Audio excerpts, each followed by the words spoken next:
APSET 2025 exam రాసే students అందరూ కూడా ఎగ్జామ్కి వెళ్ళేటప్పుడు మీరు ఏ డాక్యుమెంట్స్ అనేవి ఖచ్చితంగా తీసుకెళ్ళాలి, ఏమేమి తీసుకెళ్ళకూడదు, దాంతోపాటు ఎగ్జామ్ డేకి సంబంధించి కొన్ని ఇంపార్టెంట్ రూల్స్ అనేది ఈ వీడియోలో మీకు నేను క్లారిటీగా చెప్తాను. ముందుగా ప్రతి ఒక్కరు కూడా వీడియోని తప్పకుండా లైక్ చేయండి. ఛానల్ ఇంకా సబ్స్క్రైబ్ చేసుకున్నట్టయితే ఛానల్ని తప్పకుండా సబ్స్క్రైబ్ చేసుకోండి.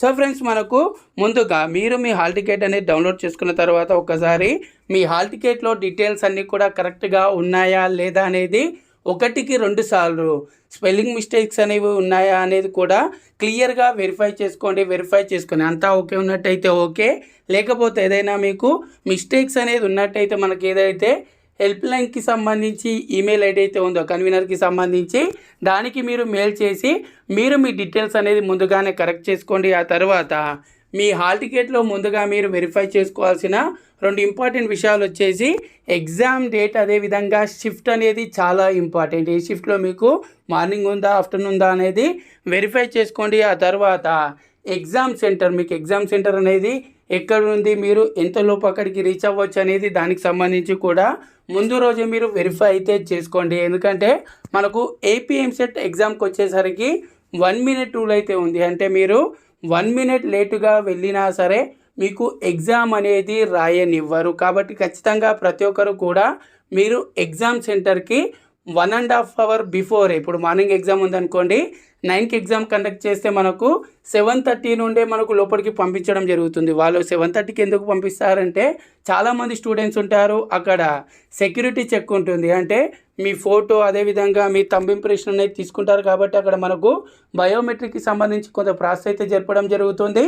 అందుకే 1.5 బిఫోరే మీకు ఎగ్జామ్ హాల్లోకి అలో చేస్తారు. కాబట్టి మీరు మీ ఎగ్జామ్ సెంటర్కి 1.5 అవర్ 2 అవర్స్ బిఫోరే రీచ్ అయ్యేలా చూసుకోండి. ఆఫ్టర్నూన్ ఎగ్జామ్ ఉన్న వాళ్ళు 12:30 లోపు, అదేవిధంగా మార్నింగ్ ఎగ్జామ్ ఉన్న వాళ్ళు 7:30 లోపు మీరు ఎగ్జామ్ సెంటర్కి వెళ్ళండి. ఆ తర్వాత ఇప్పుడు ఏమేమి క్యారీ చేయాలంటే, ఏమేమి డాక్యుమెంట్స్ అనేది మనం ఖచ్చితంగా తీసుకెళ్లాలంటే ముందుగా చూసుకున్నట్టయితే ఏపీఎంసెట్ హాల్ టికెట్ అనేది డౌన్లోడ్ అయితే చేసుకోండి.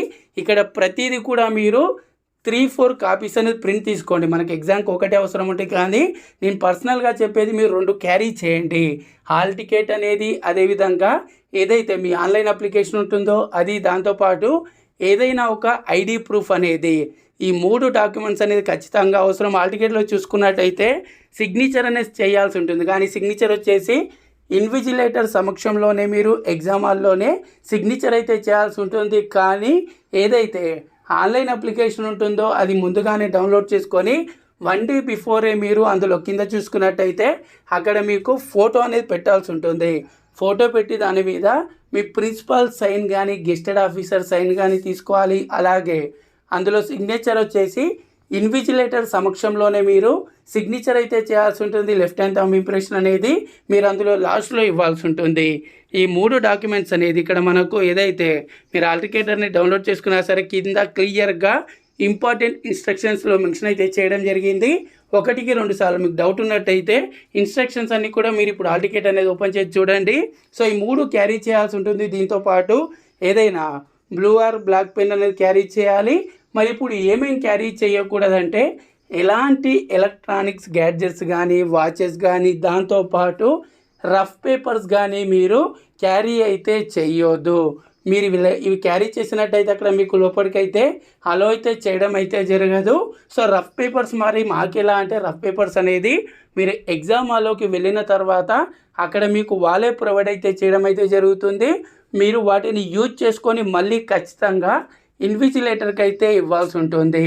సో ఇవన్నీ కూడా ఆన్లైన్ అప్లికేషన్, ఇవన్నీ కూడా మీరు మళ్ళీ ఇన్విజిలేటర్కి అయితే ఇచ్చి రావాల్సి ఉంటుంది. సో రఫ్ పేపర్స్ కూడా క్యారీ అయితే చెయ్యొద్దు. అదేవిధంగా మీరు ఎగ్జామ్కి వెళ్ళిన తర్వాత మీకు లోపలికి అలో చేసిన తర్వాత అక్కడ మీకు ఒక సిస్టమ్ అనేది అలొకేట్ అయితే చేయడం అయితే జరుగుతుంది. ఎలాంటి హార్డ్వేర్ కానీ, సాఫ్ట్వేర్ కానీ ప్రాబ్లం ఉన్నట్టయితే వెంటనే మీ డీటెయిల్స్ అనేది వెరిఫై చేసుకొని మీకు సిస్టమ్ అనేది అలొకేట్ చేసిన తర్వాత ఎలాంటి ప్రాబ్లం ఉన్నా సరే మీరు ఇన్విజిలేటర్కి అయితే అడగవచ్చు. అలాగే మీరు ఎగ్జామ్ రాసేటప్పుడు కూడా మీకు కంప్లీట్గా సిబిటి ఆన్లైన్ టెస్ట్ ఉంటుంది. కాబట్టి ఏ విధంగా రాయాలనేది నేను నెక్స్ట్ వీడియోలో మీకు క్లారిటీగా చూపిస్తాను. సో ప్రతి ఒక్కరు కూడా ఆ వీడియో కూడా చూడండి.